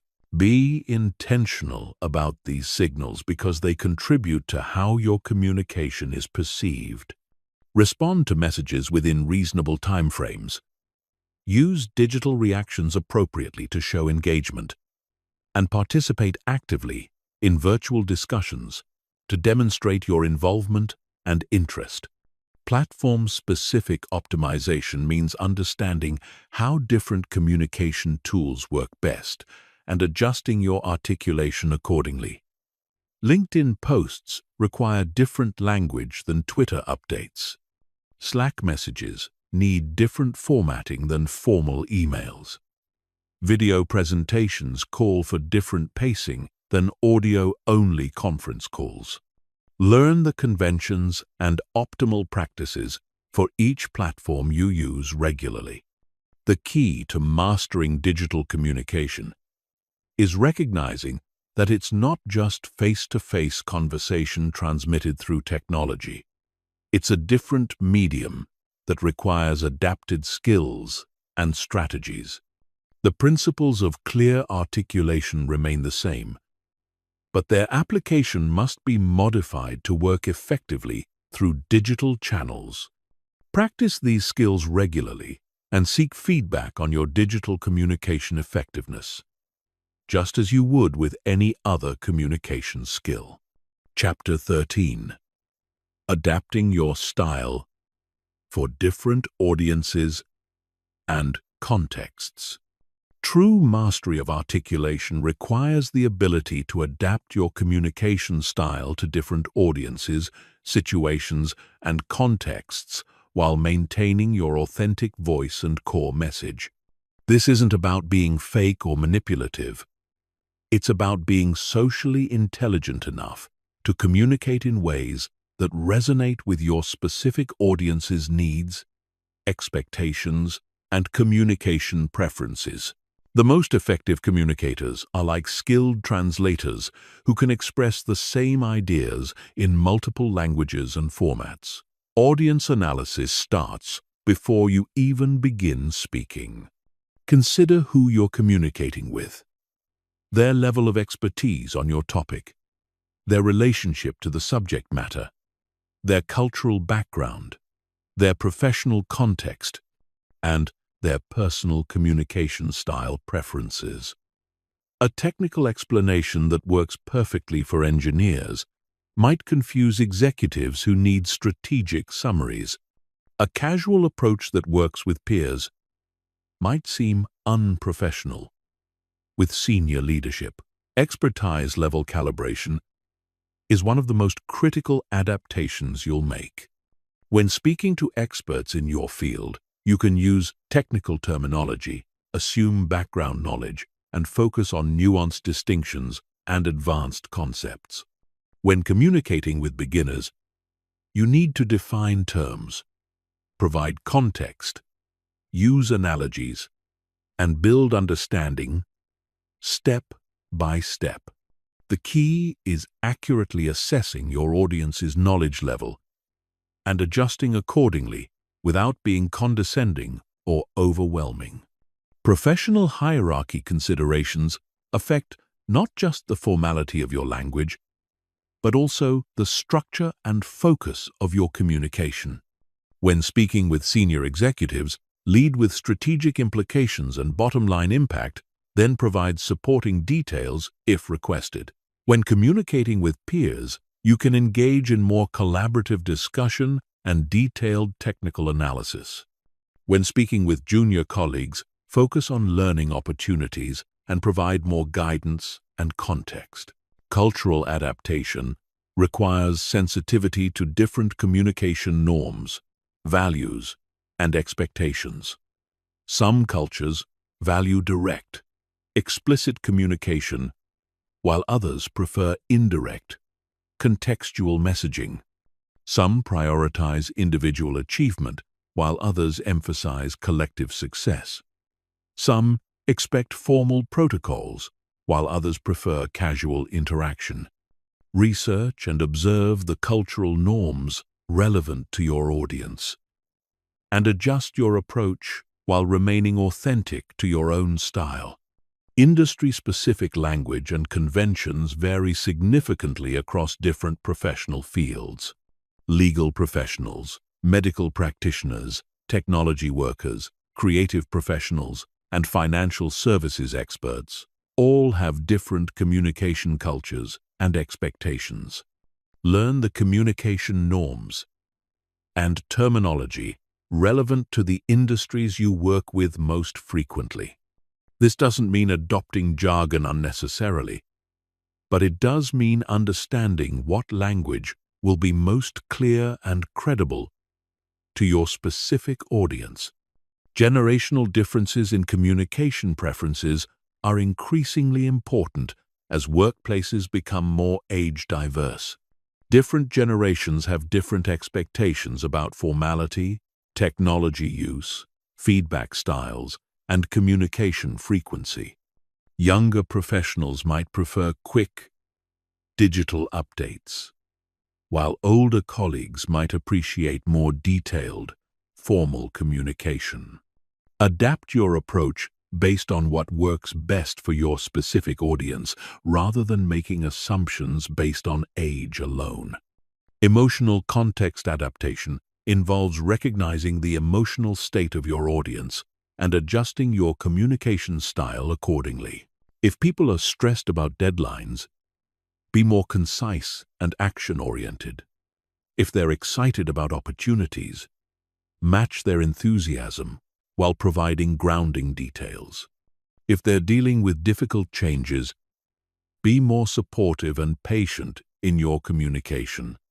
Your emotional intelligence should inform how you present information and respond to reactions. High-stakes versus low-stakes communication requires different levels of preparation, formality, and precision. Casual brainstorming sessions allow for more experimental language and incomplete thoughts. Board presentations demand polished, well-structured communication with clear supporting evidence. Crisis communications require calm, authoritative delivery with specific action steps. Calibrate your preparation and delivery style to match the importance and consequences of the communication. Group size considerations affect how you structure and deliver your communication. One-on-one conversations allow for more personal connection and interactive discussion. Small groups enable collaborative dialogue and detailed exploration of ideas. Large audiences require more structured presentation formats with clear main points and engaging delivery techniques. Very large audiences need simplified messages with strong emotional connection and memorable takeaways. Time constraint adaptation means adjusting the depth and structure of your communication based on available time. When time is limited, lead with your most important points and provide supporting details only if time permits.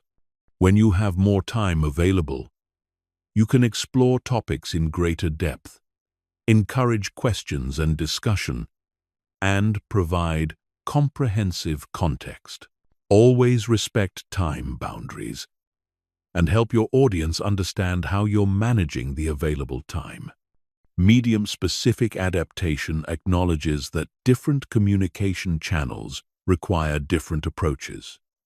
Face-to-face conversations allow for full use of verbal and non-verbal communication.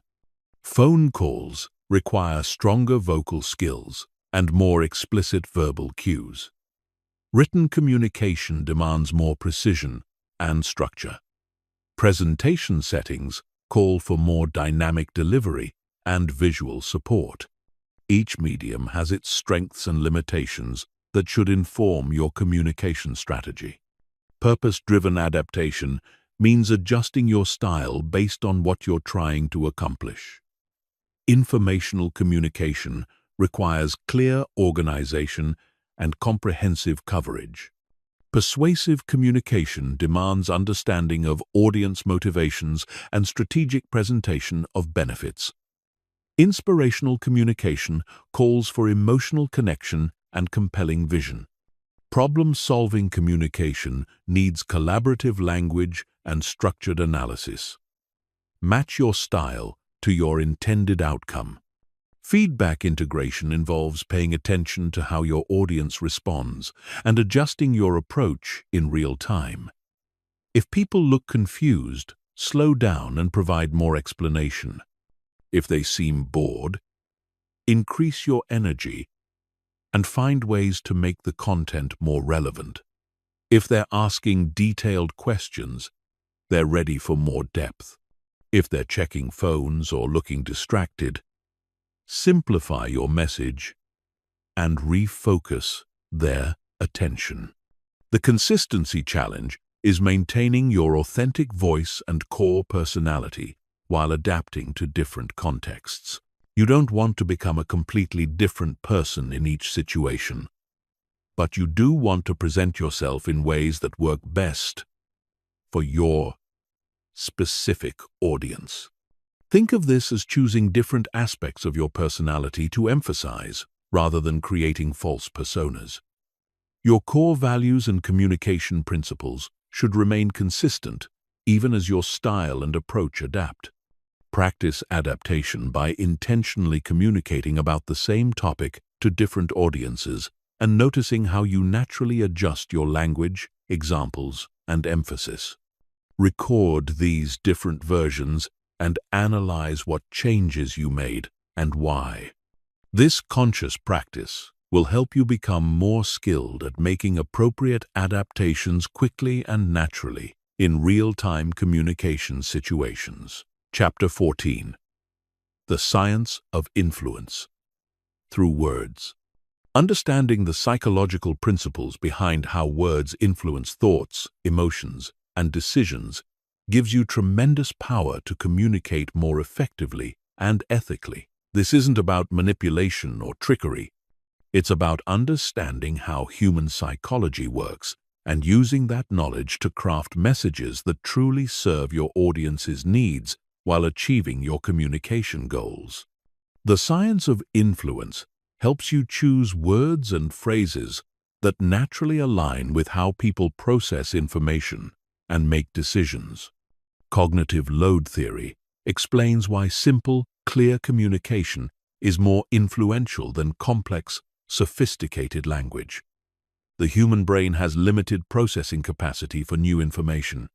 When you use unnecessary complexity, technical jargon, or convoluted sentence structures, you consume your audience's mental resources with decoding your message rather than evaluating its merit. Simple, direct language allows people to focus their cognitive energy on understanding and considering your ideas rather than struggling to comprehend what you're saying. The primacy and recency effects demonstrate why your opening and closing statements are disproportionately important. People remember best what they hear first and what they hear last, while information in the middle tends to fade from memory. This means you should front-load your most important points and end with strong, memorable conclusions. Don't bury your key messages in the middle of long explanations where they're likely to be forgotten. Anchoring bias shows how initial information influences all subsequent judgments.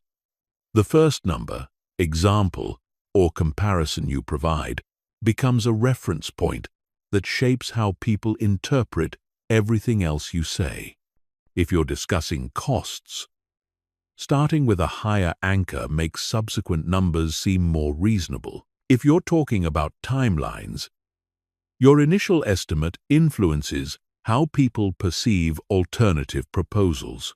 Use this principle ethically by providing realistic, relevant anchors that help people make good decisions. Framing effects reveal how the same information can influence decisions differently, depending on how it's presented.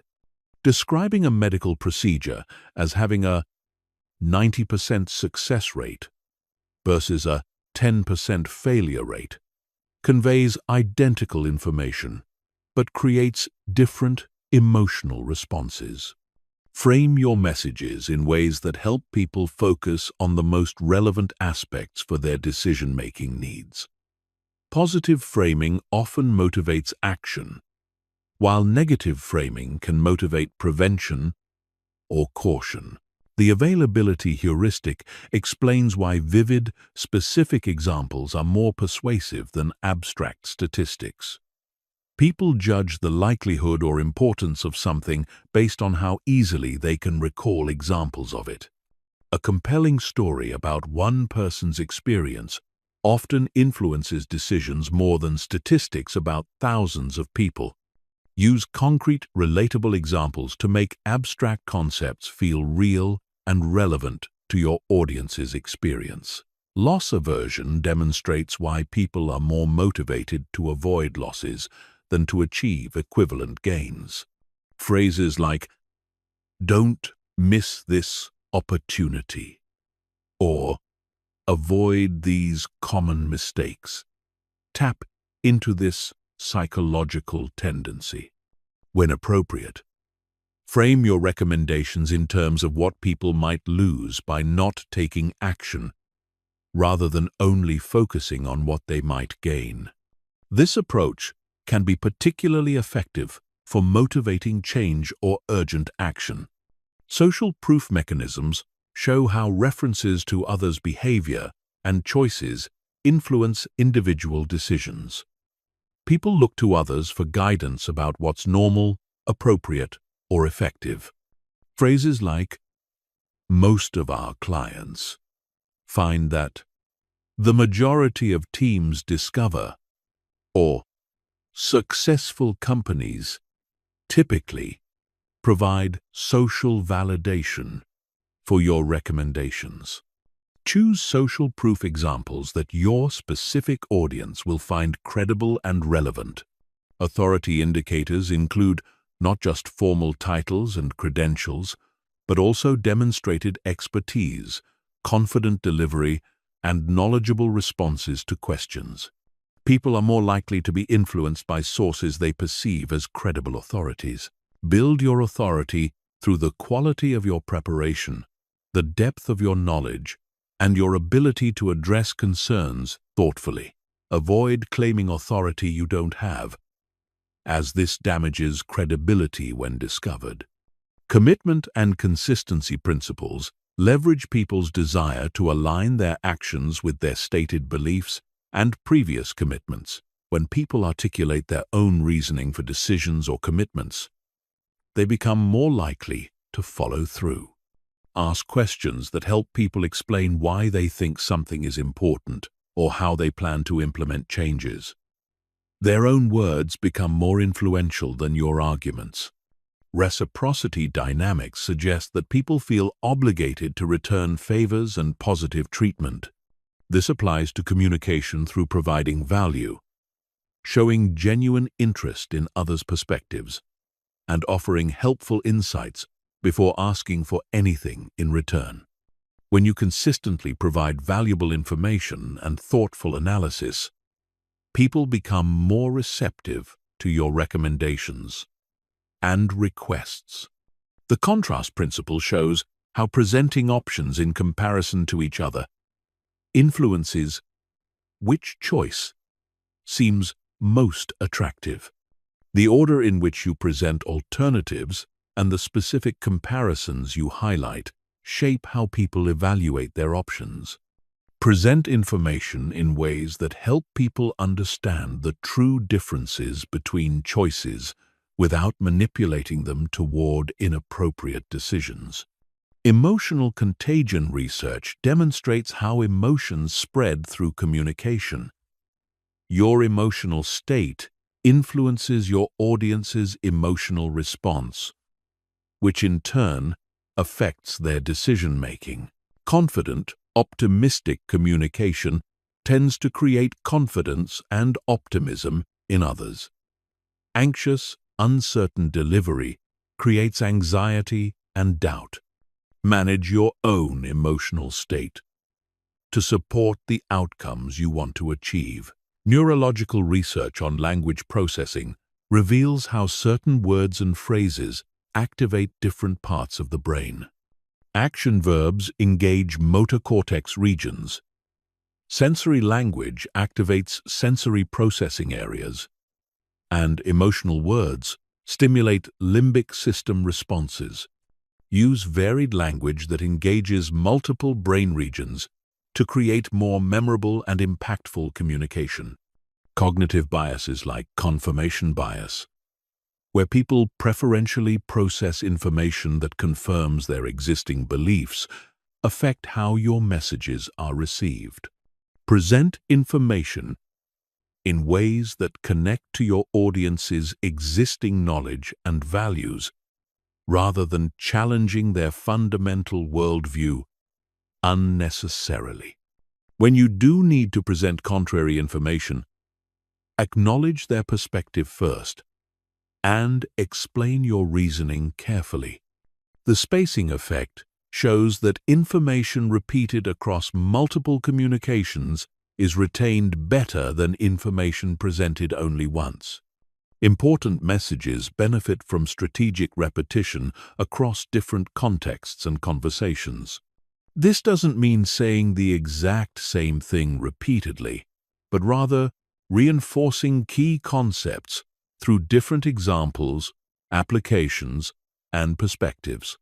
Ethical application of influence science requires using these principles to help people make decisions that truly serve their interests, not to manipulate them for your benefit.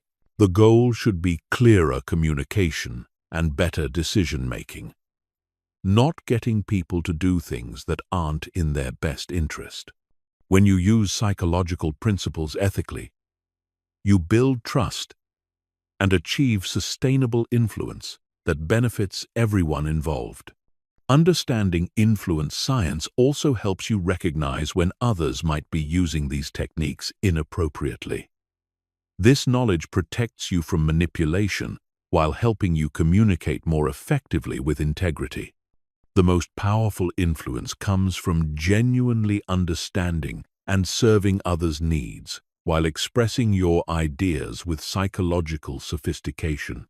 Chapter 15. Putting it all together. Your Articulation Mastery Blueprint. Mastering articulation isn't about perfecting individual techniques in isolation. It's about integrating all these skills into a coherent, natural communication style that serves you in every situation. The journey from conscious incompetence to unconscious competence requires a systematic approach to practice, feedback, and continuous improvement. This final chapter provides you with a practical blueprint for developing and maintaining elite-level articulation skills that will set you apart from 99% of communicators. The foundation phase focuses on building awareness and establishing basic habits. Start by recording yourself in various communication situations for 1 week. Listen objectively to identify your current patterns. What filler words do you use most frequently? How often do you pause strategically versus filling silence with meaningless sounds? Do you speak too quickly when nervous or too slowly when uncertain? How clear is your articulation under different conditions? This baseline assessment shows you exactly where to focus your initial improvement efforts. Systematic skill building involves focusing on one core technique at a time until it becomes automatic, then adding the next skill. Week 1 might focus entirely on eliminating your most common filler word. Week 2 could add strategic pausing. Week 3 might incorporate one structural framework, like prep. This sequential approach prevents overwhelm and ensures that each skill becomes solidly integrated before you move to the next challenge. Daily practice routines should include both formal exercises and informal application opportunities. Spend 10 minutes each morning reading challenging passages aloud to improve articulation, precision, and vocal variety.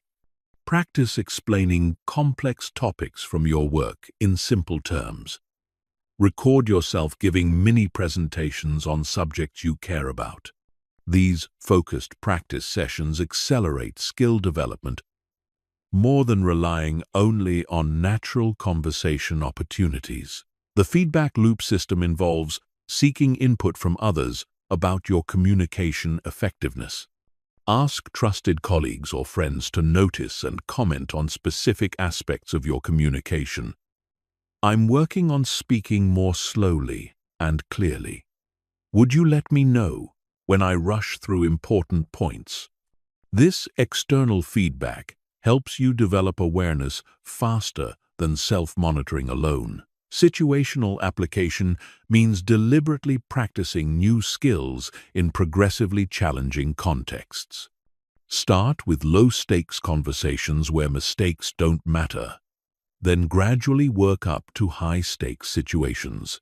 Practice new techniques during casual social interactions before using them in important business meetings. This progressive approach builds confidence and competence systematically. The integration challenge involves combining multiple skills simultaneously without losing the natural flow of conversation. Initially, focusing on one technique might make your communication feel awkward or artificial. The goal is to practice until these skills become so natural that you can use multiple techniques simultaneously while maintaining authentic, engaging communication. Performance under pressure requires specific preparation and mental training. Identify the situations that challenge your articulation most significantly. Public speaking, difficult conversations, high-stakes negotiations, or technical presentations. Develop specific strategies for maintaining clarity and confidence in these contexts. Practice visualization techniques where you mentally rehearse successful communication in challenging situations. Continuous learning involves staying current with communication best practices and seeking new challenges that stretch your abilities. Read books about communication, watch skilled speakers to analyze their techniques, take courses or workshops to learn new approaches. The best communicators never stop learning and refining their skills. Personal style development means finding ways to apply these techniques while remaining authentically yourself. You don't want to become a robot who perfectly executes communication formulas without personality or warmth. The goal is to enhance your natural communication style with proven techniques that make you more effective while remaining genuinely yourself. Measurement and tracking help you monitor your progress and identify areas for continued improvement. Keep a communication journal where you note successful interactions, challenging situations, and lessons learned. Track specific metrics like how often you use filler words, how well your presentations are received, or how effectively you handle difficult conversations. This data helps you understand your progress and focus your practice efforts. The advanced practitioner phase involves teaching others and seeking increasingly complex communication challenges. When you can explain communication concepts clearly to others, you deepen your own understanding. Look for opportunities to mentor junior colleagues, lead training sessions, or participate in speaking organizations. Teaching forces you to articulate your knowledge more precisely and exposes gaps in your understanding. Maintenance and refinement recognize that articulation mastery is an ongoing process, not a destination. Even expert communicators continue practicing and seeking feedback. Schedule regular communication skill reviews, perhaps quarterly or annually, to assess your current abilities and identify new areas for growth. Communication is too important to allow skills to stagnate or decline through neglect. Technology integration involves adapting your skills to new communication platforms and tools as they emerge.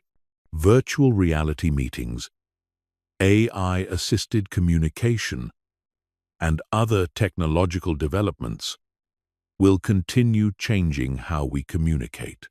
The fundamental principles of clear articulation remain constant, but their application must evolve with changing communication contexts. The ripple effect considers how your improved communication skills impact all areas of your life. Better articulation doesn't just help at work.